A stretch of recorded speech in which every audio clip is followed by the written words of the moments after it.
To everyone welcome to LTX classes. మనం the Hindu అనాలిసిస్లో important articles అన్ని ఈరోజు కవర్ చేద్దామా. That is the date 29/12/2023 class discuss చేస్తుంది. This is Srinivas. రైట్, ఈ ఆర్టికల్ చూడమా. Is Pegasus spyware targeting journalist in India. అయితే ఇది మనకి ద హిందూ ఫ్రంట్ పేజ్లో దీని రిలేటెడ్ ఆర్టికల్స్ అనేవి వచ్చాయి. And even the text and కాంటెక్స్ట్లో కూడా ఈ ఆర్టికల్ అనేది వచ్చింది.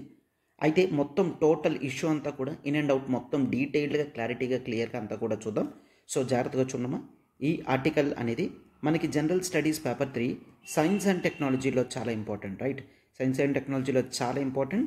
బోత్ ప్రిలిమ్స్ పాయింట్ ఆఫ్ వ్యూలో కూడా ఇది చాలా ఇంపార్టెంట్ అనమాట. రైట్, సో అయితే డీటెయిల్డ్గా స్పైవేర్ అంటే ఏంటి, పెగాసస్ స్పైవేర్ ఏంటి, ఏ విధంగా టార్గెట్స్ అనేవి జరుగుతున్నాయి, ఇప్పుడు ప్రజెంట్ కాంటెక్స్ట్ ఏంటి, అండ్ నెక్స్ట్ ఇండియాలో ఏవైనా మేనిఫెస్టేషన్స్ అంటే నథింగ్ బట్ ది మెకానిజమ్స్ ఏవైనా ఈ పెగాసస్ స్పైవేర్ లాంటివి కంట్రోల్ చేయడానికి ఏమైనా ఉన్నాయా అనేది డీటెయిల్డ్గా నీట్గా చూద్దాం. సో జాగ్రత్తగా ఒక్కసారి చూడండి అమ్మా.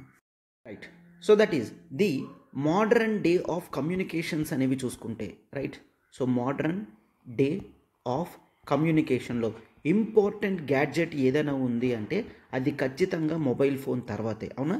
సో మోడర్న్ డే ఆఫ్ కమ్యూనికేషన్లో మొబైల్ ఫోన్ అనేది చాలా ఇంపార్టెంట్ అనమాట. ఈరోజు ప్రతి ఒక్కరూ కూడా మోస్ట్ ఆఫ్ ది కమ్యూనికేషన్స్ కానీ వర్క్స్ అన్నీ కూడా వాళ్ళ మొబైల్స్లోనే చేయడం అనేది జరుగుతుందన్నమాట. సాఫ్ట్వేర్ అనేది ఎంత స్పీడ్గా డెవలప్ అయ్యింది అంటే కేవలం నార్మల్ ఆడియో వీడియో కాల్స్ మాత్రమే కాకుండా చాలా ఎక్స్ట్రీమ్ ప్రాసెసెస్ ఆఫ్ వర్క్స్ అన్నీ కూడా మొబైల్స్లోనే చేయడం జరుగుతుంది. హ్యూమన్ యొక్క డిపెండెన్సీ అంతా కూడా మొబైల్ మీద ఆధారపడడం అనేది జరిగిందనమాట. అయితే ఇదంతా కూడా డిజిటల్ ఎరా. క్లియర్, ఇదంతా కూడా డిజిటల్ ఎరా. ఏది కూడా మనం గుర్తుంచుకోవాల్సిన అవసరం లేదు. ప్రతిదీ కూడా ఆఫ్లైన్ పేపర్ నుంచి ఆన్లైన్ మోడ్లోకి రావడం జరిగిందనమాట. రైట్, అది for example a simple chit chat నుంచి నేషనల్ సెక్యూరిటీకి సంబంధించిన ఇన్ఫర్మేషన్ దాకా ప్రతి ఒక్క డేటా అంతా కూడా ఆన్లైన్ కమ్యూనికేషన్ మోడ్లోనే ఈరోజు జరుగుతున్నాయి.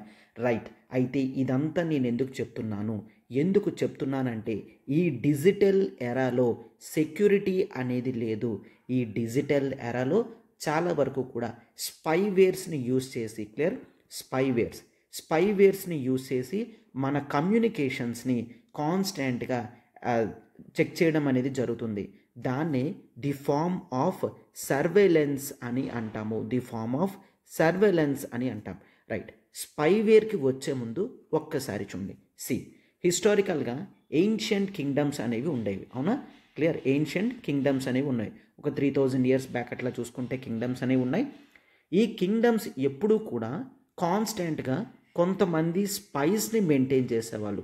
ఈ స్పైస్ ఎవరు? వీళ్ళు గూఢచారులు అన్నమాట. రైట్, వేరే కింగ్డమ్స్లో వీళ్ళు కొన్ని రోజులుండి వీళ్ళకి ఏమైనా ఇన్ఫర్మేషన్ తెలుస్తుంటే వాళ్ళ ఓన్ కింగ్డమ్స్కి ఇన్ఫర్మేషన్ అనేది పాస్ చేయడం జరుగుతుందన్నమాట. క్లియర్, సో ఈ స్పై మెయింటెనెన్స్ అనేవి ప్రతి కింగ్డమ్ కూడా జనరల్గా చేస్తూ ఉండేది. రైట్, అయితే ఇప్పుడు మోడర్న్ ఫార్మ్ ఆఫ్ కమ్యూనికేషన్స్ అనేవి ఆన్లైన్ డిజిటల్ ఎరాకి చేంజ్ అయిందని చూసాం కదా. సో ఇదే స్పైయింగ్ అనేది ఇప్పుడు ఆన్లైన్లో చేస్తున్నారు.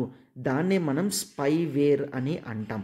ఈ స్పైవేర్ అంటే ఏంటి అంటే మొబైల్ ఫోన్స్, క్లియర్, కొన్ని యాప్స్ని గ్యాడ్జెట్స్ ఏవైతే యూజ్ చేస్తున్నారో ఈ అప్లికేషన్స్ అనేవి కొంత సాఫ్ట్వేర్తో కోడింగ్ అయి ఉంటాయి. క్లియర్, సాఫ్ట్వేర్ అనేది ఉంటుందన్నమాట.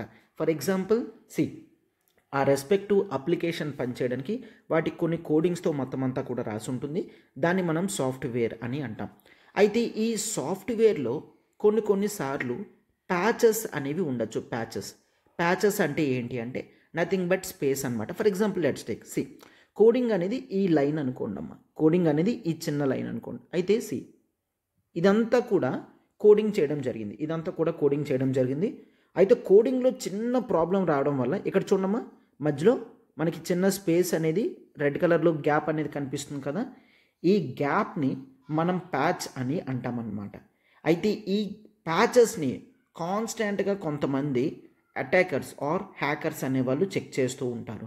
ఎందుకంటే ఈవెన్ ఇంత చిన్న స్పేస్ దొరికినా సరే వాళ్ళు వీటిలోంచి మెలీషియస్ సాఫ్ట్వేర్ అనేది ఇన్వాల్వ్ చేయడం జరుగుతుంది. Clear, malicious. Right, malicious software అనేది ఇన్స్టాల్ చేయడం జరుగుతుంది. ఈ మెలీషియస్ సాఫ్ట్వేర్ ఏదైతే ఉందో ఇది హ్యాకర్స్కి పూర్తి కంట్రోల్ అనేది ఇవ్వడం జరుగుతుందన్నమాట. అర్థమైందమ్మా? సో జనరల్గా అప్లికేషన్స్లో చిన్న చిన్న ప్రాబ్లమ్స్ అనేవి ఉండొచ్చు. వాటిని కాన్స్టెంట్గా చెక్ చేస్తూ స్క్రూటినైజ్ చేస్తూ ఎక్కడైతే ఈ ప్యాచెస్ అనేవి కనిపిస్తాయో వెంటనే మెలీషియస్ సాఫ్ట్వేర్ని ఇన్స్టాల్ చేయడం జరుగుతుంది. సో దట్ మొత్తం గ్యాడ్జెట్ అంతా కూడా కంట్రోల్లోకి తీసుకొస్తారు. అయితే వీటి వల్ల ఈ స్పై ఎవరైతే చేస్తారో వాళ్ళకి బెనిఫిట్ ఏముంటుంది అంటే first of all the communication అనేది క్లియర్గా అర్థమైపోతుంది అనమాట. For example let's take if there is a conversation between the American president and Indian prime minister. American president Indian prime minister మాట్లాడుతున్నారు అనుకోండి. అయితే దీన్ని ఎవరైనా టార్గెట్ చేసి ఒకవేళ కాన్స్టెంట్గా వింటున్నారు అంటే వీళ్ళిద్దరి యొక్క సెక్యూరిటీ థ్రెట్ అనేది ఉంటుంది. నేషన్స్ యొక్క ఇంట్రెస్ట్ కూడా డ్యామేజ్ అయ్యే ఛాన్సెస్ ఉంటుంది. అవునా? ఇదొకటి. అండ్ సెకండ్ వన్, ఇది ఎకనామికల్గా కూడా చాలా ప్రాబ్లం అనమాట. క్లియర్? ఎకానమీ సెన్స్లో కూడా చాలా ఇంపార్టెంట్. ఎందుకంటే ఈరోజు మోస్ట్ ఆఫ్ ది బ్యాంకింగ్ అంతా కూడా మొబైల్లోనే చేస్తున్నారు. సో ఇప్పుడు మొబైల్ బ్యాంకింగ్ చేస్తున్నప్పుడు ఒకవేళ డిజిటల్ సెక్యూరిటీ అనేది లేదు అనుకోండి, మన క్రెడెన్షియల్స్ అన్నీ కూడా అటాకర్కి తెలిసిపోతాయి, హ్యాకర్కి తెలిసిపోతాయి. వాడు మన బ్యాంక్ అకౌంట్స్లో ఉన్న అమౌంట్ని వాడు విత్డ్రా చేసుకున్నా అంటే వాడి అకౌంట్లోకి ట్రాన్స్ఫర్ చేసుకోవడం కానీ అంటే ఈ అమౌంట్ థెఫ్ట్ అనేది కూడా చేసే ఛాన్సెస్ అనేవి ఉంటాయి. అవునా? సో ఇలా నెంబర్ ఆఫ్ ప్రాబ్లమ్స్ అనేవి ఈ మెలీషియస్ సాఫ్ట్వేర్ వల్ల ఈ స్పైవేర్ వల్ల జనరల్గా జరుగుతుందన్నమాట. అయితే మోస్ట్లీ స్పైవేర్ అనేది దీని గురించే కమ్యూనికేషన్స్ గురించే యూజ్ చేస్తారనమాట. ఇంపార్టెంట్ పర్సన్స్ ఏవైతే మాట్లాడుకుంటారో వాటిని వినడానికి స్పైవేర్స్ని యూజ్ చేయడం అనేది జరుగుతుంది. రైట్? ఎస్. సో అయితే ఈ స్పైవేర్స్ అనేవి ఇప్పుడు ఎందుకు మనకి న్యూస్ ఆర్టికల్స్లో రావడం జరిగింది అంటే రైట్, గ్లోబల్ లెవెల్లో there is one organization that is the NSO. Clear? NSO అనే ఆర్గనైజేషన్ ఉందన్నమాట. ఈ కంపెనీ అనేది ఇజ్రాయిల్లో ఉంది. Clear? This is a company. Right? ఇజ్రాయిల్లో NSO కంపెనీ అనేది ఉంది. వీళ్ళు క్లియర్గా చెప్తున్నారు వీళ్ళు ఏం చేస్తారు, వీళ్ళు ది స్పై. క్లియర్? ఈ స్పైవేర్ని సేల్ చేస్తారనమాట. అయితే గుర్తుంచుకోండి, వీళ్ళు క్లియర్గా చెప్తున్నారు ఈ స్పైవేర్ అనేది కేవలం గవర్నమెంట్కి మాత్రమే సేల్ చేయడం జరుగుతుంది. రైట్? వాళ్ళు క్లియర్గా చెప్తున్నారు మా స్పైవేర్ హార్డ్వేర్ అనేది కేవలం గవర్నమెంట్కి మాత్రమే మేము సప్లై చేస్తాము, ఇంకెవ్వరికి కూడా ఎంత అమౌంట్ ఇచ్చినా సరే మా యొక్క స్పైవేర్ హార్డ్వేర్ అనేది ఎవరికి సప్లై చేయము అని NSO గ్రూప్ చెప్పడం జరిగిందనమాట. రైట్? అయితే ఇండియాలో రీసెంట్గా క్లియర్ ఈ 2023 ఇయర్లోనే యాపిల్ ఐఫోన్ ఈ మంత్స్ ఆఫ్ సెప్టెంబర్ అక్టోబర్లో కొంతమంది ఇండియాలో పొలిటీషియన్స్కి అండ్ జర్నలిస్టులకి చూడండి ఎవరెవరికమ్మా, దట్ ఈజ్ పొలిటీషియన్స్కి జర్నలిస్టులకి కొన్ని అలర్ట్స్ అనేవి పంపించిందనమాట. దేని గురించి? వాళ్ళ మొబైల్ డివైస్ అనేది క్లియర్ వాళ్ళ డివైస్ అనేది కాంప్రమైజ్ అవ్వడం జరిగింది. అంటే మా సెక్యూరిటీ వాల్స్ని కూడా దాటుకొని కొంతమంది హ్యాక్ చేసి మీ మైక్ని మీ కెమెరాని కంట్రోల్లోకి తీసుకోవడం జరిగింది, కొంత స్పైవేర్ అనేది మీ మొబైల్లో ఇన్స్టాల్ చేయడం జరిగింది అన్న అలర్ట్స్ అనేవి కొంతమంది పొలిటీషియన్స్కి జర్నలిస్టులకి రావడం జరిగిందనమాట. క్లియర్? ఈ జర్నలిస్టులు ఇంపార్టెంట్ జర్నలిస్టులు కొంతమంది ఉన్నారు. అయితే ఆర్టికల్లో కొన్ని చెప్తున్నారు that is there is one organization that is called the wire. Clear? The wire అనేది ఉంది కదమ్మా. సో ఈ ఫౌండర్ ఎడిటర్ సిద్ధార్థ్, క్లియర్, ఈ ఫౌండర్ ఎడిటర్ సిద్ధార్థ్ వరదరాజన్ యొక్క మొబైల్ కూడా ఇట్లానే అలర్ట్ అనేది వచ్చిందనమాట. రైట్? ఈ అలర్ట్ వచ్చిన వెంటనే అతను the Amnesty, right, the Amnesty అనేది ఇది ఒక ఇంటర్నేషనల్ ఆర్గనైజేషన్, NGO అనమాట. ఈ ఆమ్నెస్టీ ఇంటర్నేషనల్ ఆర్గనైజేషన్ ఈ NGOకి తన మొబైల్ ఫోన్ ఇచ్చి ఇలా నాకు అలర్ట్ వచ్చింది, ఒకవేళ నా దాంట్లో ఏదైనా స్పైవేర్ ఎవరైనా ఇంట్రడ్యూస్ చేశారో లేదో అని చెక్ చేయమంటే వాళ్ళు చెక్ చేస్తే క్లియర్గా తెలిసింది. రైట్? సో ఈ మొబైల్కి పెగాసస్ అనే స్పైవేర్ని ఎవరో ఇన్సర్ట్ చేశారు. సో ఈ ఇన్సర్ట్ చేయడం వలన ఈ మొబైల్కి కొంత స్పైవేర్ అటాక్ అనేది జరిగింది, మిమ్మల్ని సర్వేలెన్స్ కూడా ఆల్రెడీ చేసి ఉంటారు అని చెప్తున్నారు. సార్ సర్వేలెన్స్ అంటే ఏంటి? సర్వేలెన్స్ అంటే ఒక వ్యక్తి కాన్స్టెంట్గా ఏం చేస్తున్నాడో తదేకంగా చూస్తే దాన్ని సర్వేలెన్స్ అని అంటారనమాట. జనరల్గా నేషన్స్ అనేవి సర్వేలెన్స్ చేస్తాయి, బట్ ఎందుకు ఇండివిజువల్స్ నేషన్స్కి అగెయిన్స్ట్గా ఏవైనా సెక్యూరిటీ థ్రెట్స్ ఏమైనా చేస్తున్నారా అని, అంటే టెర్రరిస్ట్తో లింక్స్ కానీ, రైట్, ఒకవేళ నేషన్ సెక్యూరిటీ థ్రెట్గా ఏవైనా చేస్తున్నారా అనేవి చెక్ చేయడానికి సర్వేలెన్స్ అనేవి చేస్తూ ఉంటారు. అయితే ఈ సర్వేలెన్స్ అనేది జనరల్గా ఇండివిజువల్ యొక్క ప్రైవసీని క్వశ్చన్ చేస్తుంది. అవునా, ఇండివిజువల్ యొక్క ప్రైవసీని క్వశ్చన్ చేస్తుంది. లెట్స్ టేక్ ఏ అనే పర్సన్ బి అనే పర్సన్తో కొన్ని ఇంపార్టెంట్ కంపెనీ అఫైర్స్ అన్నీ కూడా మాట్లాడుకుంటున్నారు. అవి కంప్లీట్ క్లోజ్డ్గా ఉండాలనుకుంటారు. ఆర్ లెట్స్ టేక్ ఒక హస్బెండ్ తన వైఫ్తో మాట్లాడుతున్నారు, అది కంప్లీట్గా వాళ్ళిద్దరి మధ్యలోనే ఉండాలనుకుంటారు. అవునా, అయితే ఇటువంటి నార్మల్ సర్వేలెన్సెస్ ఒకవేళ గవర్నమెంట్ చేస్తుంది అంటే వాళ్ళ ప్రైవసీకి అటాక్ అవుతున్నట్టు. అయితే ఇండియన్ కాన్స్టిట్యూషన్ ప్రకారం అండ్ సుప్రీంకోర్టు జడ్జిమెంట్స్ ప్రకారం ప్రైవసీ అనేది fundamental rights and it is protected under the article 21, that is freedom of life and personal Liberty కూడా. అవునా, రైట్. సో ఇది జనరల్గా ఇండియాలో ఇప్పుడు ఈ పెగాసిస్ అనే స్పైవేర్ని కొంతమంది పొలిటీషియన్స్ జర్నలిస్టులకి వేయడం అనేది జరిగిందనమాట. అంటే ఈ పెగాసిస్తో వాళ్ళని స్పై చేస్తున్నారు అని చెప్తున్నారు. అయితే ప్రాబ్లం ఏంటి సార్ అంటే, ప్రాబ్లం ఏంటి ఒకసారి చూడండి. రూలింగ్లో ఉన్న గవర్నమెంట్ ఆపోజిట్ పొలిటీషియన్స్ యొక్క ప్లాన్స్ టాక్టిక్స్ అన్నీ కూడా తెలుసుకున్నది అంటే కౌంటర్గా వీళ్ళు కొన్ని ప్లాన్స్ అనేవి వేయగలరు కదా. అవునా, రైట్. అండ్ జర్నలిస్టులు కూడా వాళ్ళ మధ్యలో జరిగే సంభాషణ అనేది జనరల్గా న్యూస్ మీడియాలో ప్రింట్ చేస్తూ ఉంటారు. జర్నలిస్టులకి కొన్ని ఇన్ఫర్మేషన్స్ అనేవి ఎర్లీగా తెలియడం కానీ ఇట్లాంటివి జరుగుతాయి. అయితే ఒకవేళ వాళ్ళకన్నా ముందే గవర్నమెంట్కి తెలిసిపోతే, for example let's take there is a journalist A, వీడి దగ్గర గవర్నమెంట్ కరప్షన్ చేసింది అన్న ఒక ఇన్ఫర్మేషన్, ఒక వీడియో అనేది అతని దగ్గర ఉంది అనుకోండి ఆ మొబైల్లో. ఇప్పుడు గవర్నమెంట్ ఏం చేయొచ్చు, తన సాఫ్ట్వేర్లో అంటే తన మొబైల్లో ఆల్రెడీ పెగాసస్ ఉంది కదా, ఈ పెగాసస్తో దీన్ని డిలీట్ చేసే ఛాన్స్ అనేది ఉంది. అవునా కాదా, రైట్. సో ఈ విధంగా డిలీట్ చేస్తే జర్నలిస్ట్ తను ఏదైతే ప్రజలందరికీ నిర్ణయం తెలియాలి, అక్కడ ఏం జరుగుతుందో తెలియాలి అనుకుంటున్నాడో తను ఏమీ ఇంకా చేయలేడు. అవునా, తన దగ్గర ప్రూఫ్స్ కూడా ఏమీ లేకుండా పోతాయి. సో అందుకనే ఇక్కడ జనరల్గా మనం ఏం చూస్తాం, గవర్నమెంట్ ఇటువంటి స్పైవేర్స్ని యూజ్ చేయడం అనేది కరెక్ట్ కాదు అని చూస్తాం, రైట్. అయితే గవర్నమెంట్ మీద చాలా క్వశ్చన్స్ అనేవి వచ్చాయి. మీరు పెగాసిస్ స్పైవేర్ యూజ్ చేశారని క్లియర్గా తెలుస్తుంది. ఎందుకంటే ఎన్ఎస్ఓ కేవలం గవర్నమెంట్కే సేల్ చేస్తుంది. ఇండియాలో జర్నలిస్టులని కాన్స్టెంట్గా సర్వేలెన్స్ అండ్ అపోజిషన్ పొలిటీషియన్స్ని సర్వేలెన్స్లో పెట్టాల్సిన అవసరం ఎవరికి ఉంటుంది. సో కాన్స్టెంట్గా ఇక్కడ గవర్నమెంటే ప్రజలను అబ్జర్వ్ చేస్తుంది అని చెప్తున్నారనమాట. అండ్ అపోజిషన్ వల్ల కూడా చెప్తున్నారు ఏంటంటే 2018 ట్రేడ్ రిపోర్ట్స్లో గవర్నమెంట్ ఎన్ఎస్ఓ దగ్గర నుంచి ఈ హార్డ్వేర్ కొన్నది అన్న ట్రేడ్ డీటెయిల్స్ అనేవి క్లియర్గా తెలుస్తున్నాయి అని చెప్తున్నారనమాట. అర్థమవుతుందా. సో దీంతో ఇంతకన్నా ప్రూఫ్ ఇంకేముంటుంది. 2018లో మీరు ఎన్ఎస్ఓ వాళ్ళ దగ్గర నుంచి కొన్నారు, ఇప్పుడు దాన్నే ఈ టైంలో మీరు యూజ్ చేస్తున్నారు అని ఎలిగేషన్స్ అనేవి ఉన్నాయన్నమాట. అయితే గవర్నమెంట్ ఏం చెప్తుంది అంటే, నో, మేము ఎటువంటి పెగాసిస్ని కూడా యూజ్ చేయలేదు, ఎవరి యొక్క ప్రైవసీకి కూడా మేము భంగం కల్పించట్లేదు, సర్వేలెన్స్ అనేది మేము ఎవరిని కూడా చేయడం లేదు అని గవర్నమెంట్ కూడా చెప్తుందన్నమాట, రైట్. అయితే ఈ మొత్తం ఇష్యూ అంతా ఇక్కడితో క్లోజ్ అయిందా అంటే సుప్రీంకోర్టు దాకా కూడా ఇష్యూ అనేది వెళ్ళడం జరిగింది. సో సుప్రీంకోర్టు గవర్నమెంట్కి తన రెస్పాన్స్ అనేది అడిగిందనమాట. ఏంటి, ఇట్లా ఆమ్నెస్టీ ఇచ్చే రిపోర్ట్స్ కానీ ఆర్ ఈవెన్ వేరియస్ ఆర్గనైజేషన్స్ కూడా ఇట్లాగా గవర్నమెంట్ పెగాసిస్ యూజ్ చేసింది అని కన్ఫర్మ్ చేస్తున్నారు. అండ్ ఇంకా యాపిల్ కూడా ఇటువంటి అలర్ట్స్ అనేవి కొంతమందికి పంపించడం జరిగింది.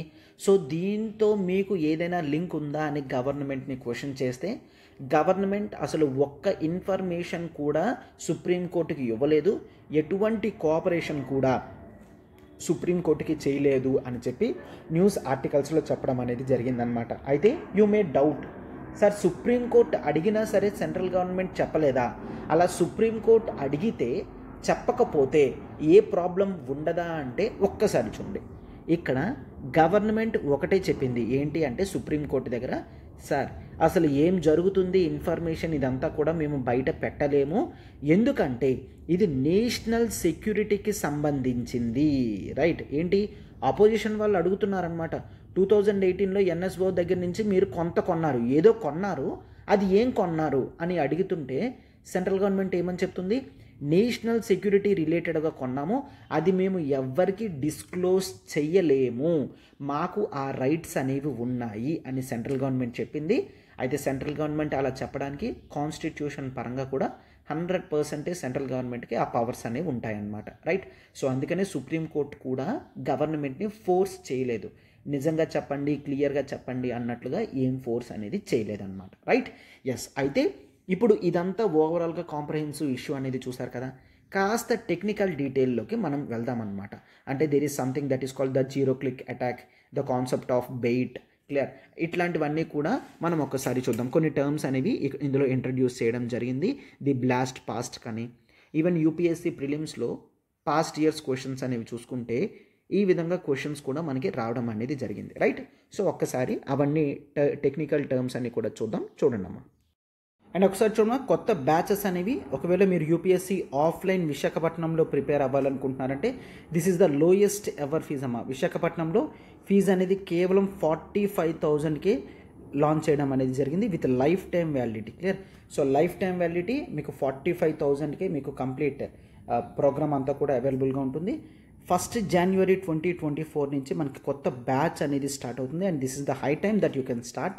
సో ఆఫర్ అనేది 31st December వరకు మాత్రమే ఉంటుందమ్మా 45,000కి.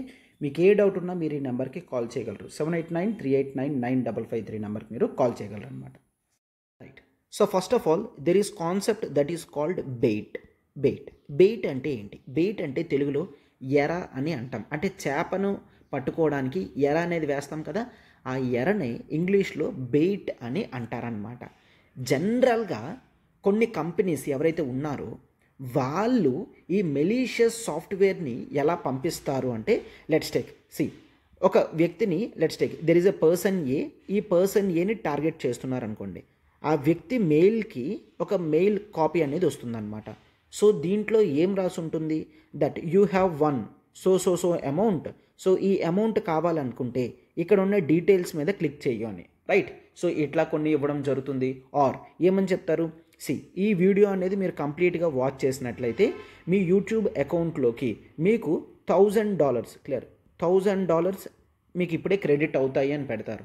సో జనరల్గా ఏమీ తెలియని వాళ్ళు ఏమనుకుంటారు, ఓకే వీడియో చూడడానికి $1,000 ఇస్తున్నారా, సో చూసేద్దాంలే అని చెప్పి కొంతమంది చూడడం జరుగుతుంది. అయితే ఇవన్నీ కూడా ది కాన్సెప్ట్ ఆఫ్ బెయిట్స్ అన్నమాట. క్లియర్, సో ప్రజల యొక్క అమాయకత్వాన్ని వీళ్ళు ఆసరా కింద తీసుకుంటున్నారు. వీళ్ళకి కొన్ని మెయిల్స్ పంపించి మోసం చేయడం. రైట్, సో ఇలా $1,000 వేస్తాము అని చెప్తారు. ఈ వీడియో అంతా కూడా పూర్తిగా కంప్లీట్ అవ్వదు. వీడియో మీద క్లిక్ చేసిన వెంటనే వీళ్ళ మొబైల్లోకి ద మెలీషియస్ స్పైవేర్ అనేది బ్యాక్ ఎండ్లో ఇన్స్టాల్ అయిపోతుంది అనమాట. ఓకేనా, బ్యాక్ ఎండ్లో ఇన్స్టాల్ అయిపోతుంది. సో ఈ మొత్తం మొబైల్ డివైస్ అంతా కూడా వేరే వ్యక్తి యొక్క కంట్రోల్లోకి వెళ్ళిపోతుంది అనమాట. అర్థమైందా?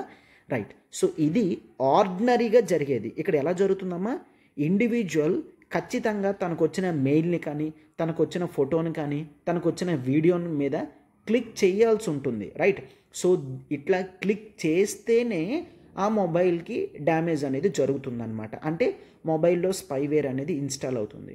అందుకే గవర్నమెంట్ రన్ చేసే అవేర్నెస్ క్యాంపెయిన్స్లో చెప్తుంది, మీకు తెలియని మెయిల్స్ నుంచి ఏ మెయిల్ వచ్చినా మీరు క్లిక్ చేయకండి, ఎటువంటి ఫొటోస్ కానీ వీడియోస్ కానీ మీకు తెలియని అడ్రసెస్ నుంచి వస్తే వాటి మీద క్లిక్ చేయకండి అని గవర్నమెంట్ చెప్తుంది. బట్ చూడండి, ఎన్ఎస్ఓ, క్లియర్, ఈ ఎన్ఎస్ఓ ఇజ్రాయెల్ కంపెనీ వాళ్ళు చేసింది that is a special one. దాన్నే ది జీరో క్లిక్ అటాక్ అని అంటారు. Zero click attack. అంతవరకు కూడా కేవలం క్లిక్ చేస్తే మాత్రమే ఇన్స్టాల్ అవుతుంది. బట్ ఇక్కడ క్లిక్ చేయవసరం లేదు. అంటే ఈ ఎన్ఎస్ఓ వెళ్ళి తీసుకొచ్చిన పెగాసస్ అనేది, లెట్స్ టేక్ ఈ పెగాసస్ అనేది ఉంది. ఈ పెగాసస్ అనేది పర్సన్ ఏకి, బీకి, సికి, డీకి పంపించేసాం అనుకోండి, వాళ్ళు కనీసం అది ఏంటి అని క్లిక్ కూడా చేయవసరం లేదు. పంపించేస్తే చాలు, వాళ్ళ మొబైల్లో ఉంది అంటే వెంటనే కంట్రోల్ అంతా కూడా ఈ హోల్డర్స్, ఈ పెగాసస్ని ఎవరైతే యూజ్ చేస్తున్నారో వాళ్ళ చేతుల్లోకి వెళ్ళిపోతుంది అనమాట. అర్థమైందా? దీన్నే ద జీరో క్లిక్ అటాక్ అని అంటాం. సో ప్రిలిమ్స్లో క్వశ్చన్ వచ్చింది అనుకోండి, జీరో క్లిక్ అటాక్ అంటే ఏంటి అని. సో ఇది ఈ స్పైవేర్కి సంబంధించిందనమాట, రైట్. ఎస్, సో దీన్ని జీరో క్లిక్ అటాక్ అని అంటాము. అయితే ఈ జీరో క్లిక్ అటాక్ మెథడ్ని యూజ్ చేసుకొని ఇప్పుడు ప్రెజెంట్ ఈ ఆమ్నెస్టీ వాళ్ళు చెప్తున్న స్పైవేర్ ఏంటి అంటే that is the blast past అని చెప్తున్నారనమాట. BLAST, blast past. Blast past అనేది కొత్తగా యూజ్ చేస్తున్న ది స్పైవేర్ అని చెప్తున్నారనమాట. క్లియర్. సో ఈ డివైజెస్లో బ్లాస్ట్ పాస్ట్ని ఇన్స్టాల్ చేస్తారు. బ్లాస్ట్ పాస్ట్ అయినా దీనికే వేరే నేమ్ ఉంది, that is the blast pass. Blast pass అయినా బ్లాస్ట్ పాస్ట్ అయినా ఈ రెండింటికి కూడా సేమ్ నేమింగ్ అనమాట. ఈ సాఫ్ట్వేర్ని ఈ మెలీషియస్ మాల్వేర్ ఏదైతే ఉందో దీన్ని ఈ డివైజెస్లో కనిపెట్టాము అని ఆమ్నెస్టీ చెప్తుందన్నమాట. సో ఇందాక చెప్పాం కదమ్మా, that is the wire news organization founder director and there is another important person. So వాళ్ళిద్దరు మొబైల్స్లో కూడా కామన్ మెయిల్ నుంచి, క్లియర్, కామన్ మెయిల్ అడ్రస్తో వచ్చినవి ఈ వీళ్ళ డివైజెస్లో ఇన్స్టాల్ అయినట్టు కనిపిస్తున్నాయి. అయితే దీనికి వీళ్ళెవరు కూడా ఇన్స్టాల్ చేసుకోలేదు. ఇది జీరో క్లిక్ అటాక్ కాబట్టి వాళ్ళ మొబైల్కి సెండ్ చేస్తే చాలు, ఆటోమేటిక్గా వాళ్ళ మొబైల్ అంతా, డివైస్ అంతా కూడా కంట్రోల్లోకి వెళ్ళిపోతుందన్నమాట, రైట్. సో దాని గురించే వీళ్ళు చెప్తున్నారు, రైట్. సో ఈ ఆమ్నెస్టీ ఇంటర్నేషనల్ క్లియర్గా చెప్తుంది ఏంటి అంటే ఈ చిన్న చిన్న సెక్యూరిటీ ప్యాచెస్ అనేవి కాస్త డిఫరెంట్గా వీళ్ళ డివైజెస్లోకి వెళ్ళాయి. ఎలా అంటే ఫర్ ఎగ్జాంపుల్ ఏ అనే పర్సన్ డివైస్లోకి let's take date 25, let's take date 8/2023 insert చేశారు. అయితే ఈ అలర్ట్స్ వచ్చిన తర్వాత యాపిల్ కాన్స్టెంట్గా అప్డేట్స్ పంపిస్తుంది కదా. బి అనే వ్యక్తికి అప్డేట్ రావడంతో తన మొబైల్ని అప్డేట్ చేసుకున్నాడు. సో ఏకి యూజ్ చేసిన సాఫ్ట్వేర్ అనేది బీకి యూజ్ చేయడం వల్ల అది అవ్వలేదు. సో బీకి మొబైల్ని టార్గెట్ చేయడానికి వాళ్ళు కొత్త సాఫ్ట్వేర్ని యూజ్ చేయడం జరిగింది. సో దీంతో క్లియర్గా అర్థమవుతుంది దట్ NSO దగ్గర ఉన్న పెగాసస్ సాఫ్ట్వేర్లో టైప్స్ని ఈ ఇద్దరి యొక్క మొబైల్స్లో కూడా ఇన్సర్ట్ చేశారు అన్న క్లారిటీ అనేది వచ్చిందనమాట. అర్థమైందమ్మా, రైట్. సో ఈ విధంగా ప్రాబ్లమ్స్ అనేవి వస్తున్నాయి. ఈ స్పైవేర్స్ని యూజ్ చేసుకొని వీళ్ళ ప్రైవసీని థ్రెట్ చేస్తున్నారు, క్వశ్చన్ చేస్తున్నారు అని చెప్తున్నారనమాట, రైట్. సో అయితే ఇండియాలో ఇటువంటి పెగాసస్, స్పైవేర్ ఇవన్నీ కూడా చాలా డేంజర్ కదా. కొన్ని అవేర్నెస్ మెషర్స్ అనేవి చాలా ఇంపార్టెంట్. గవర్నమెంట్ కొన్ని ప్రోగ్రామ్స్ కూడా తీసుకొచ్చింది. ఆ ప్రోగ్రామ్స్ అనేవి మనకి ఎగ్జామినేషన్ పాయింట్ ఆఫ్ వ్యూలో చాలా ఇంపార్టెంట్ కదా అవే. సో వాటిని ఇప్పుడు నేను క్లియర్గా గవర్నమెంట్ స్టెప్స్ అనేవి చెప్తాను, జాగ్రత్తగా చూడమ్మా. Both national and international measures అనేవి చూస్తాం. సో మెషర్స్ అనేవి చూడండి, that is the cyber Surakshit Bharat initiative, right. Cyber Surakshit Bharat initiative. అయితే దేన్ని సురక్షితంగా ఉంచుతున్నారంటే ది సైబర్ వరల్డ్ని, లేదా సైబర్ స్పేస్ని, ఆన్లైన్ స్పేస్ని వీళ్ళు క్లీన్ చేస్తున్నట్టు మీనింగ్ అనమాట ఈ ఇనిషియేటివ్ అనమాట, right. So and there is the NCCC. ఏంటిది? National cyber security coordination centre, right. National cyber security coordination centre అనమాట. And there is the cyber Swachhata కేంద్రాస్, CSKs అని పిలుస్తారు, సైబర్ స్వచ్ఛతా కేంద్రాస్ అనమాట. And there is the I4C. I4C ఏంటి అంటే clear, this is I ఒకసారి, C 4 times. I4C అని జనరల్గా పిలుస్తారు. This is the Indian cyber crime coordination centre, ఓకేనా. Indian cyber crime coordination centre, ఈ I4C ఆర్గనైజేషన్ అనమాట, రైట్.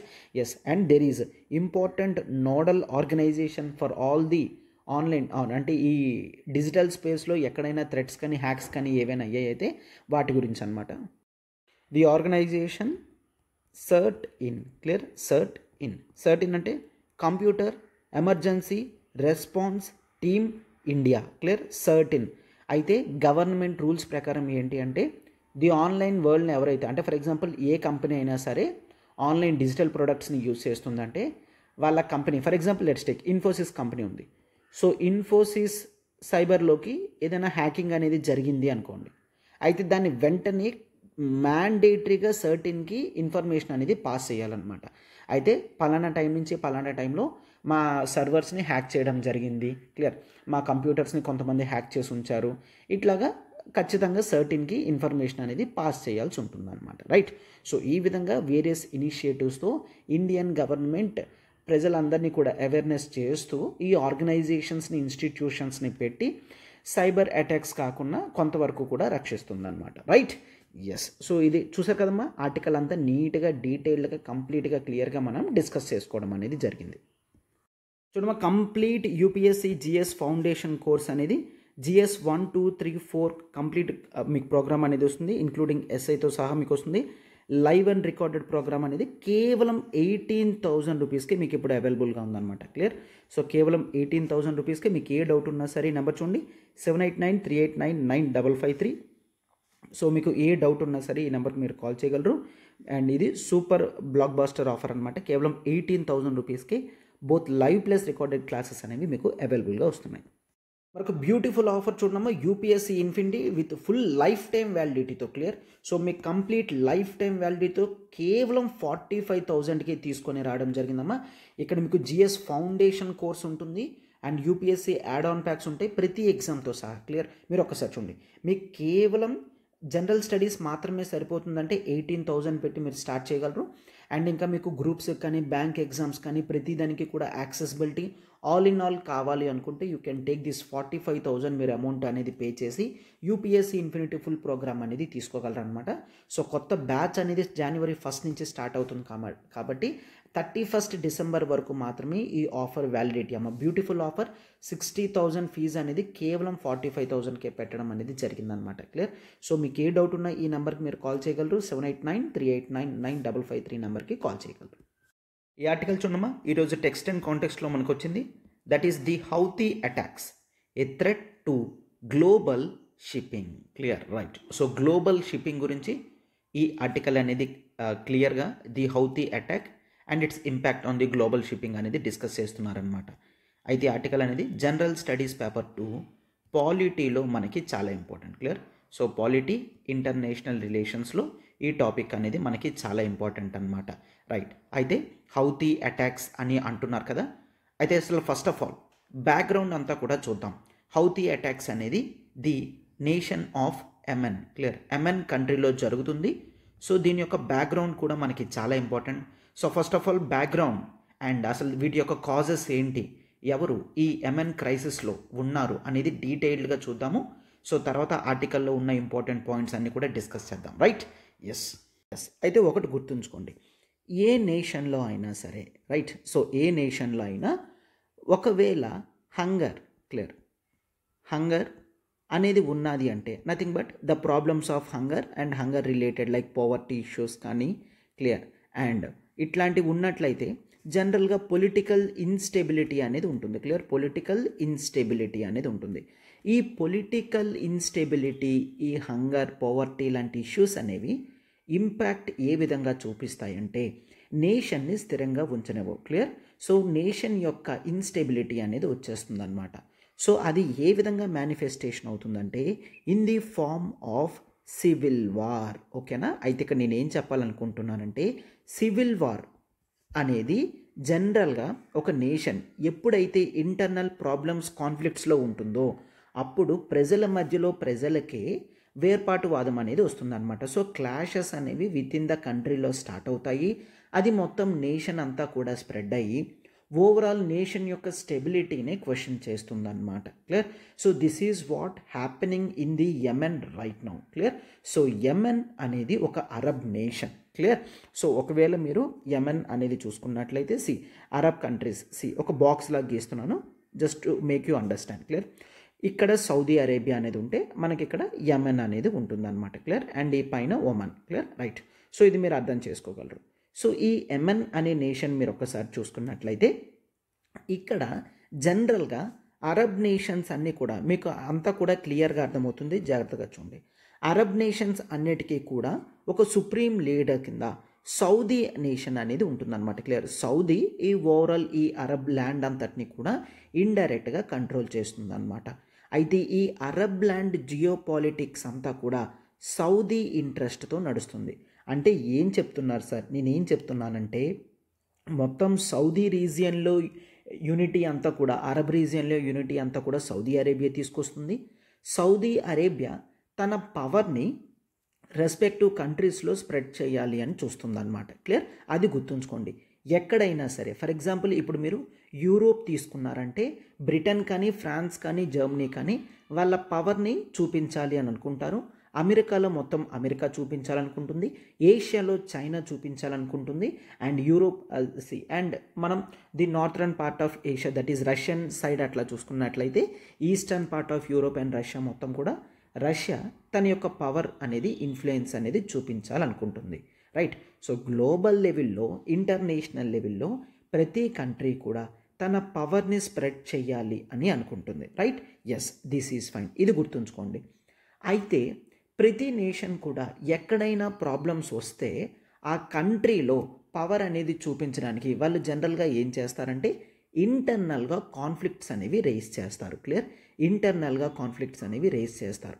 అయితే ఇక్కడ కేవలం సౌదీ అరేబియా గురించి మాత్రమే కాదు, the main problem goes with the Iran also. Clear? So the issue అనేది Iran versus Saudi. Clear? Iran versus Saudi.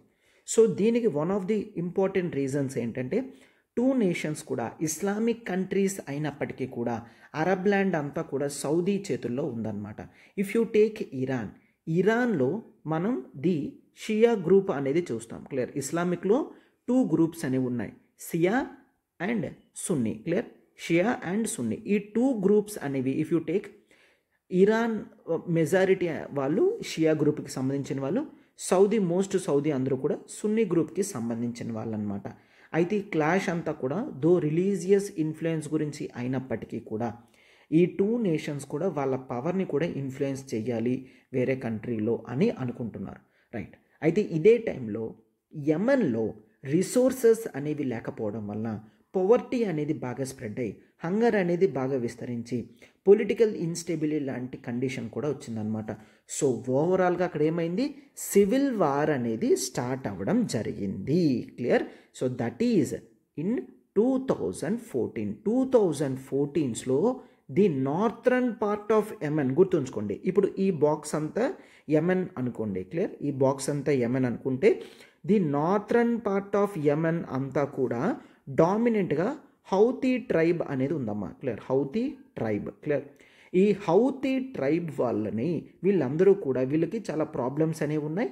So ఎట్టి పరిస్థితుల్లో కంట్రీని కంట్రోల్లోకి తెచ్చుకోవాలి అని అనుకున్నారు. సో సివిల్ వార్ని స్టార్ట్ చేయడం జరిగింది. సో ఈ గ్రూప్ని హౌతీ రెబల్స్గా మనం పిలుస్తాం. ఏమని పిలుస్తాం? హౌతీ రెబల్స్ కింద పిలుస్తాం అన్నమాట. సో క్యాపిటల్ అనేది ఇక్కడ ఉంటే క్యాపిటల్ని వీళ్ళు కంట్రోల్ చేయాలి అని అనుకున్నారు. సో టువర్డ్స్ క్యాపిటల్ సపోర్ట్ వాళ్ళు వెళ్ళడం జరిగిందనమాట. క్లియర్? సో క్యాపిటల్ అనేది కంట్రోల్లోకి వచ్చిందంటే మొత్తం కంట్రీ అంతా కూడా వాళ్ళ కంట్రోల్లోనే ఉన్నట్టు. ఈ హౌతీ రెబల్స్కి కావాల్సిన ఎక్స్టర్నల్ సపోర్ట్ అంతా కూడా ఇరాన్ చేస్తుంది అని అందరూ ఎక్స్పెక్ట్ చేస్తున్నారనమాట. క్లియర్? సో అందుకనే చాలాసార్లు మనం న్యూస్ పేపర్ ఆర్టికల్స్లో కూడా ఇరాన్ బ్యాక్డ్ హౌతీ రెబల్స్ అని చూస్తాం. అంటే ఏంటంటే వాళ్ళకి కావాల్సిన ఎకనామిక్ మెటీరియల్ రిసోర్సెస్ కానీ డిఫెన్స్ రిలేటెడ్ రిసోర్సెస్ కానీ ప్రతిదీ కూడా ఇరాన్ సప్లై చేస్తుంది అని మనం ఎక్స్పెక్ట్ చేస్తున్నాం అన్నమాట. రైట్?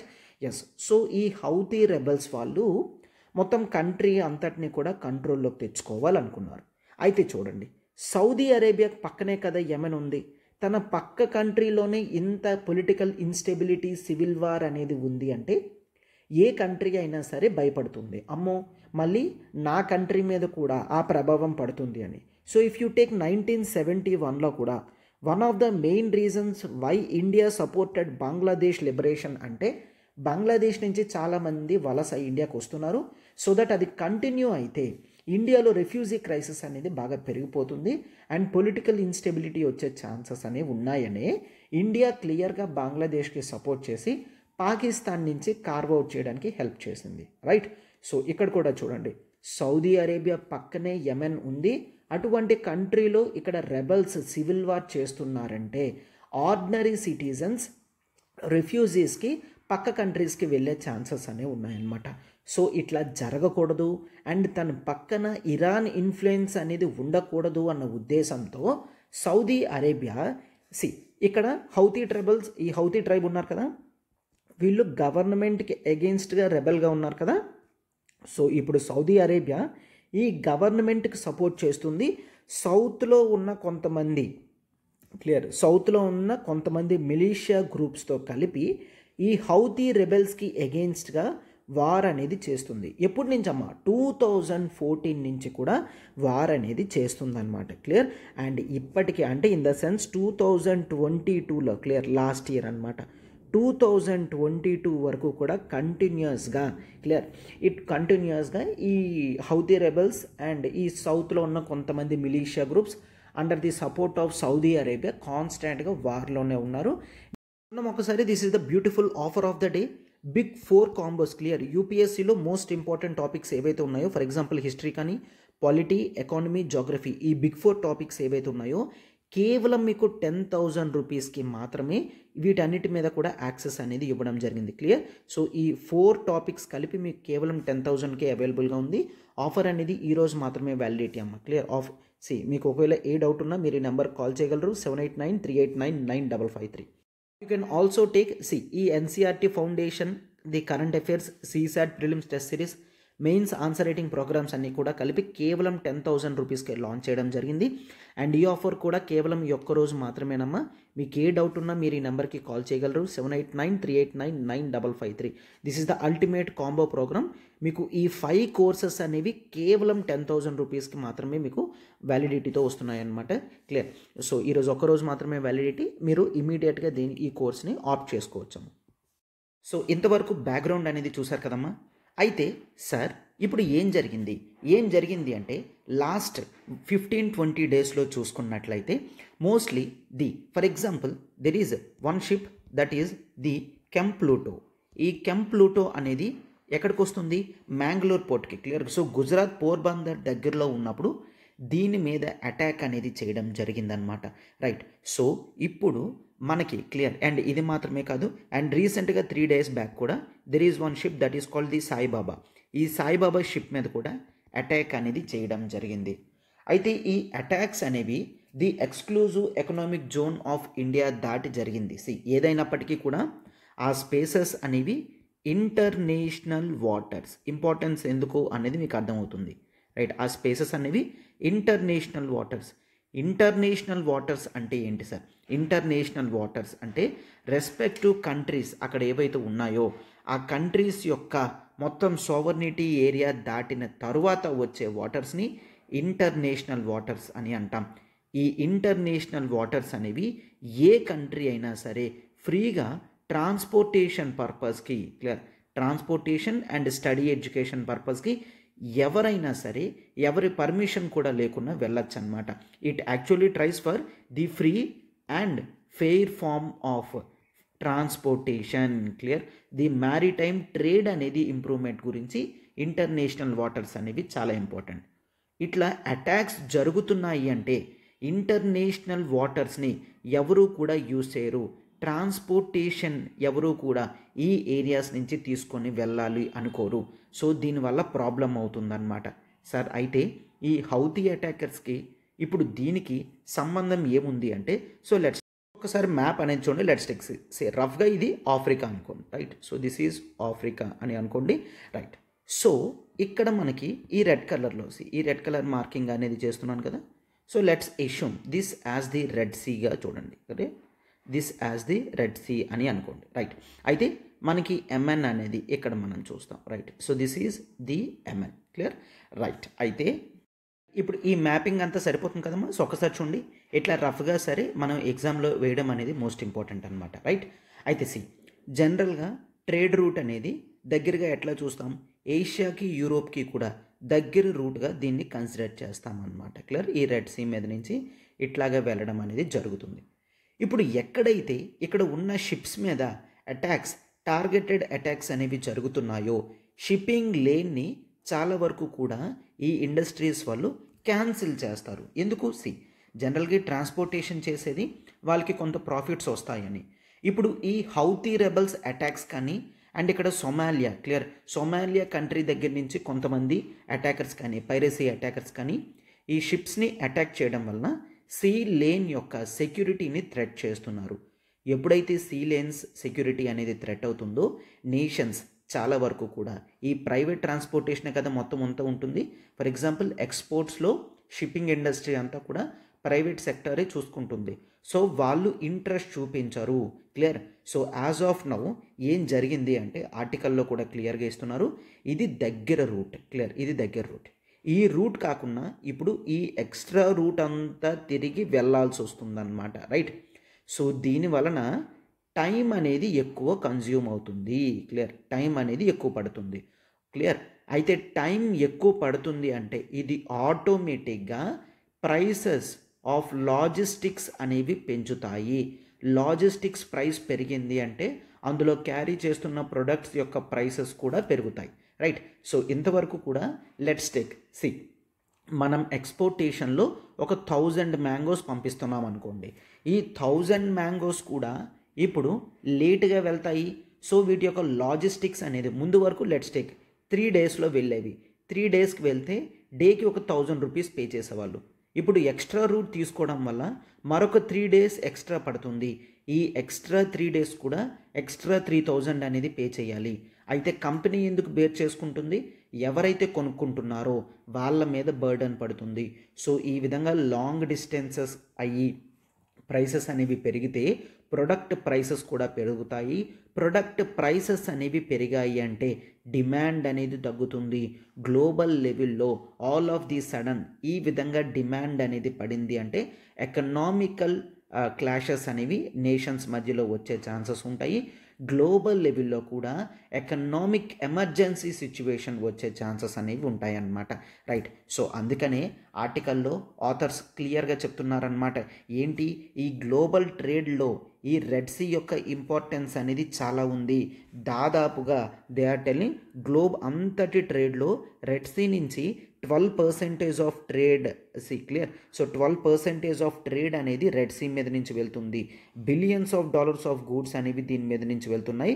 అండ్ ఇక్కడ చూడండి, ఈ రెడ్ సీ దగ్గర ఉన్న ఇంపార్టెంట్ స్ట్రైట్ ఏదైతే ఉందో that is called the Bab el Mandeb. Clear, ప్రిలిమ్స్లో కూడా ఈ టర్మ్స్ అనేవి చాలా ఇంపార్టెంట్ అనమాట. Clear, Bab el Mandeb. Clear, మీరు 2023 ప్రిలిమ్స్లో చూసుకున్న చాలా వరకు మ్యాప్ పాయింటింగ్ క్వశ్చన్స్ అనేవి, the places in news questions అనేవి ఎక్కువ వస్తున్నాయి. సో ఈ స్ట్రేట్స్ కానీ రైట్, ఈ సీ కానీ అండ్ లొకేషన్స్ కానీ ఏమున్నాయి చాలా జాగ్రత్తగా గుర్తుంచుకుందాము. రైట్. ఈ బాబ్ ఎల్ మండబ్ స్ట్రేట్ అనేది మోస్ట్ ఇంపార్టెంట్ అని చెప్తున్నారనమాట. ఈ రూట్స్లో ఇప్పుడు ఈ థ్రెడ్స్ అనేవి ఉండడం వలన చాలా వరకు కంపెనీస్ అందరూ కూడా లాంగ్ రూట్స్కి వెళ్ళడానికి చూస్తున్నారు. గ్లోబల్ షిప్పింగ్ లేన్స్ అంతా కూడా ఈ రూట్ని అవాయిడ్ చేస్తున్నారు అని చెప్తున్నారనమాట. సో దీనివల్ల కాస్ట్స్ అనేవి పెరుగుతాయి. ఈ సెక్యూరిటీ థ్రెట్ అనేది ఇట్లానే కంటిన్యూ అయితే లాంగ్ టైంలో ఈ షిప్పింగ్ ఇండస్ట్రీ అంతా కూడా డ్యామేజ్ అయ్యే ఛాన్సెస్ ఉంటాయి. క్లియర్. సో అప్పుడు గ్లోబల్ లెవెల్లో ట్రాన్స్పోర్టేషన్కి ఎయిర్వేస్ని యూజ్ చేస్తారు. అవి టూ కాస్ట్లీ కాబట్టి ఇంపోర్టింగ్ నేషన్స్ ఎవరైతే ఎక్కువగా ఉన్నారో వాళ్ళే ఎక్కువ ఎఫెక్ట్ అవుతారనమాట. రైట్. ఈవెన్ ఎక్స్పోర్టింగ్ నేషన్ కూడా ఇన్కమ్ అనేది ఆగిపోతుంది కాబట్టి వాళ్ళకు కూడా ప్రాబ్లమేటిక్గానే ఉంటుంది. రైట్. అయితే ఇప్పుడు బెస్ట్ సొల్యూషన్ ఏంటి సార్? బెస్ట్ సొల్యూషన్ వే ఫార్వర్డ్కి వచ్చేసరికి మనం ఏం చూస్తాము, ఈ నేషన్స్ యొక్క కోఆపరేషన్ అనేది చాలా ఇంపార్టెంట్ అనమాట. ఫర్ ఎగ్జాంపుల్ మెయిన్ హౌతీ రెబల్స్కి ఇరాన్ సపోర్ట్ చేస్తుంది అని అంటున్నాం కదా. సో ఇరాన్ని కన్సిడరేషన్లోకి తీసుకోవాలి. క్లియర్.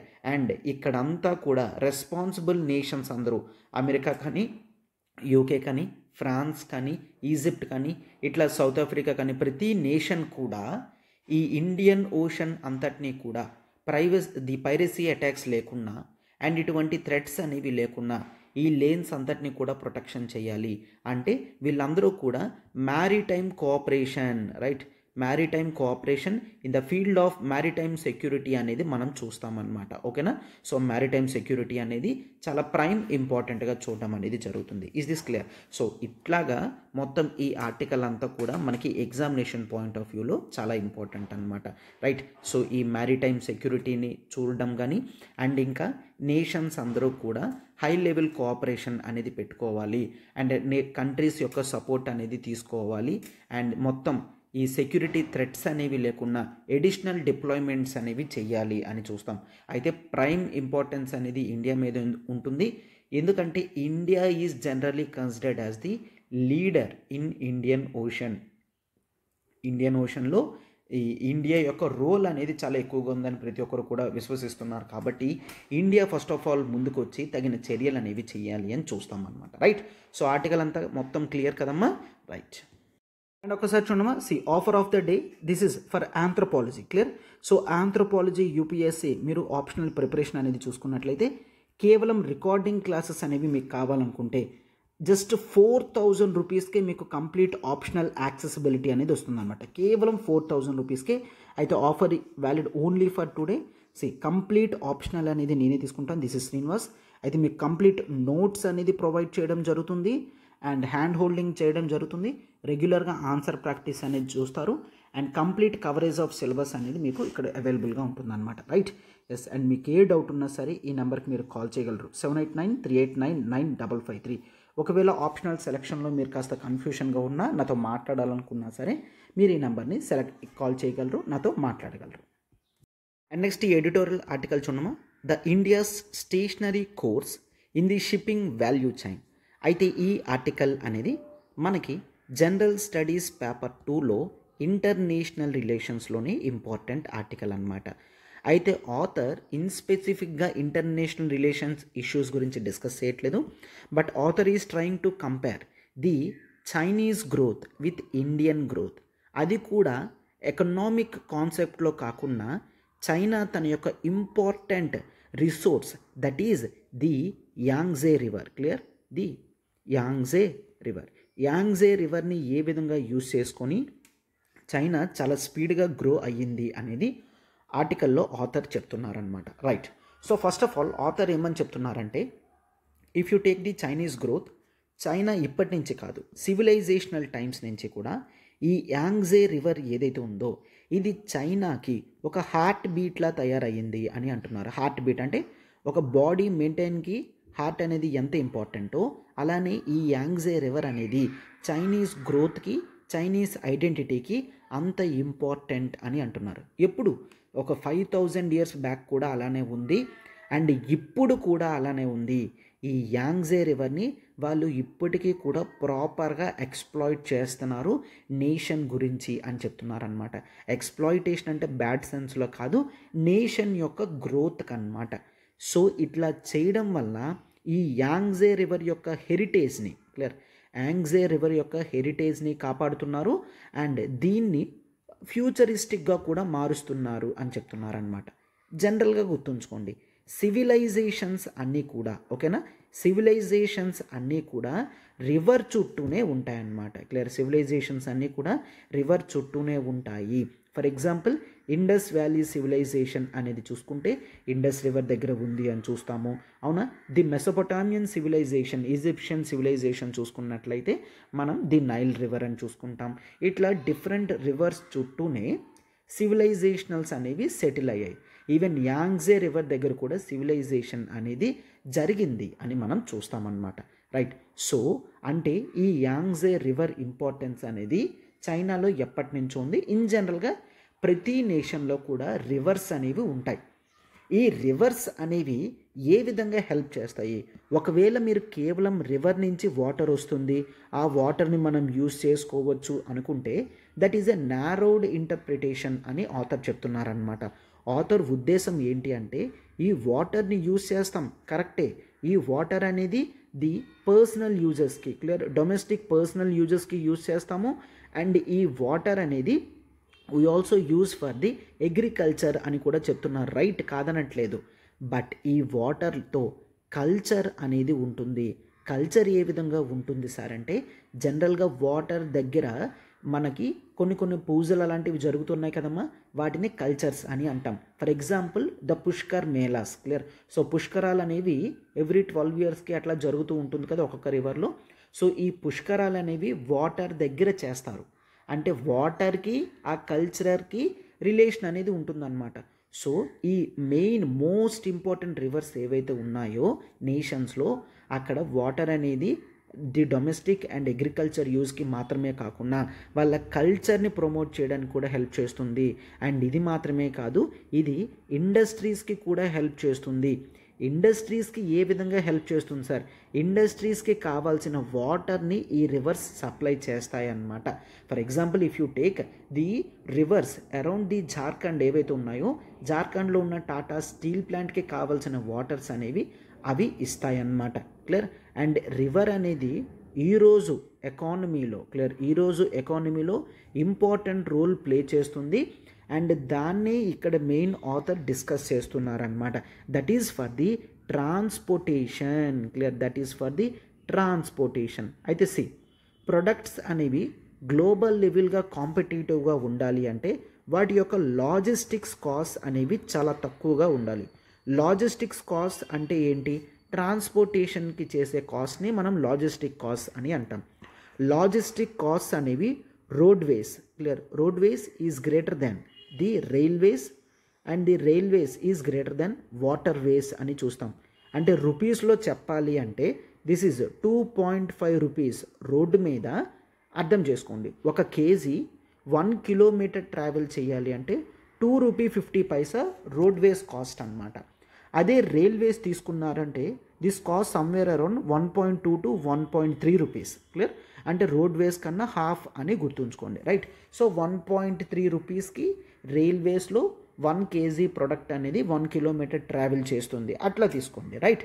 అండ్ నెక్స్ట్ చూడండి, వాటర్ వేస్కి వచ్చేసరికి ఇట్ కాస్ట్ ఓన్లీ 0.6. అంటే 1 కేజీ 1 కిలోమీటర్ ట్రావెల్ చేయడానికి కేవలం 60 పైసా మాత్రమే ఖర్చు అవుతుంది.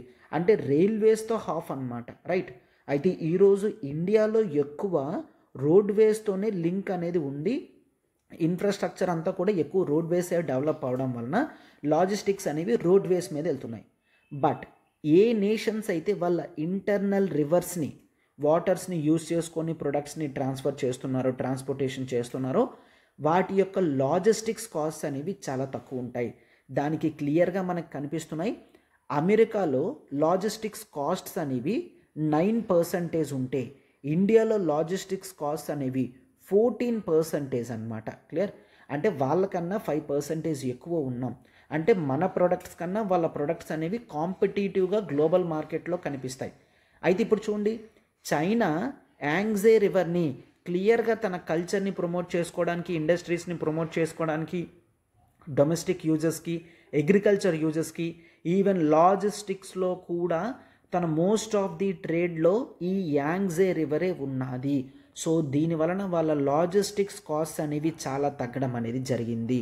సో వీళ్ళు ఇంటర్నేషనల్ లెవెల్లో మ్యారిటైమ్ ట్రాన్స్పోర్టేషన్, క్లియర్, మ్యారిటైమ్ ట్రాన్స్పోర్టేషన్లో వీళ్ళు లేట్ ఎంట్రెన్స్ అయినప్పటికీ కూడా ఈరోజు చాలా ఎక్కువ బెనిఫిట్స్ అనేవి పొందుతున్నారు అని చెప్తున్నారనమాట, రైట్? ఎందుకంటే వాళ్ళు కొత్త టెక్నాలజీస్ అన్నీ కూడా తీసుకొస్తున్నారు ట్రాన్స్పోర్టేషన్కి. సో ఇది వాళ్ళ ఇండస్ట్రీని అంతటినీ కూడా కాంపిటేటివ్గా ఉంచుతుంది. ఇండియాకి ఎప్పటి నుంచో కూడా నేమ్ అనేది ఉంది, క్లియర్?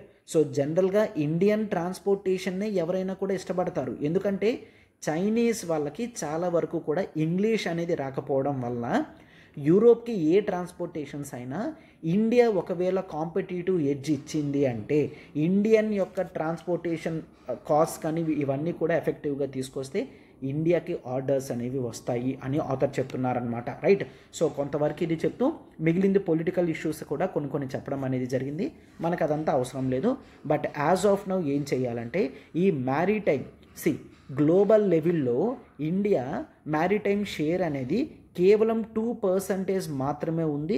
ఇది చాలా వరకు ముందుకు తీసుకొని వెళ్ళాల్సిన అవసరం అనేది ఉంది, క్లియర్? సో ఇండియన్ ఓషన్ని మనం ఒక రిసోర్స్ కింద కన్సిడర్ చేసి లాజిస్టిక్స్ బిజినెస్ని ప్రాపర్గా గవర్నమెంట్ గ్రోత్ అండ్ పుషప్ ఇచ్చినట్లయితే మన లాజిస్టిక్స్ అనేవి ఈవెన్ చైనీస్ కన్నా ఎక్కువ కాంపిటేటివ్గా ఉంటాయి.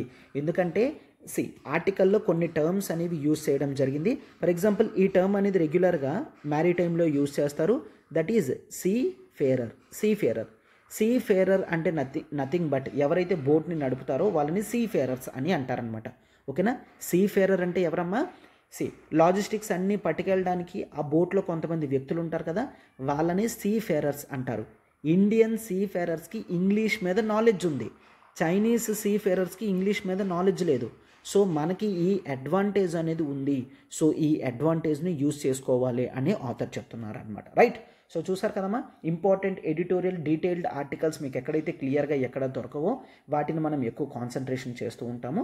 సో ఈ ఎడిటోరియల్ ఆర్టికల్స్ అన్నిటినీ కూడా జాగ్రత్తగా మీరు నేర్చుకొని మీ మెయిన్స్ ప్రిపరేషన్లో కావాల్సిన కంటెంట్ అనేది మీరు సమకూర్చుకోవాలి. రైట్. ఎస్. అండ్ ఒకసారి చూడమా, కొత్త బ్యాచెస్ అనేవి ఒకవేళ మీరు యూపీఎస్సీ ఆఫ్లైన్ విశాఖపట్నంలో ప్రిపేర్ అవ్వాలనుకుంటున్నారంటే this is the lowest ever fees అమ్మా. విశాఖపట్నంలో ఫీజు అనేది కేవలం 45,000కే లాంచ్ చేయడం అనేది జరిగింది with life time validity. Clear. So life time validity మీకు 45,000కే మీకు కంప్లీట్ ప్రోగ్రామ్ అంతా కూడా అవైలబుల్గా ఉంటుంది. 1st January 2024 నుంచి మనకి కొత్త బ్యాచ్ అనేది స్టార్ట్ అవుతుంది and this is the high time that you can start. So offer అనేది 31st December వరకు మాత్రమే ఉంటుందమ్మా 45,000కి. మీకు ఏ డౌట్ ఉన్నా మీరు ఈ నెంబర్కి కాల్ చేయగలరు. 78938995553 నెంబర్కి మీరు కాల్ చేయగలరు అనమాట.